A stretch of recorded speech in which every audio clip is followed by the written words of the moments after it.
What's the meaning of antiproton?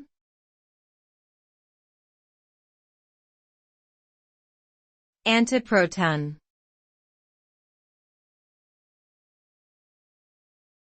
Antiproton.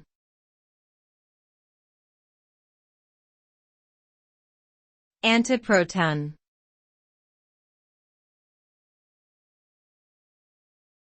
Antiproton.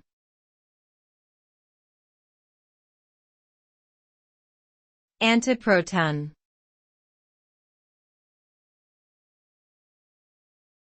An antiproton is a subatomic particle that has the same mass as a proton, but with a negative charge. It is the antiparticle of the proton, meaning they can both interact and annihilate each other, resulting in the release of enormous amounts of energy.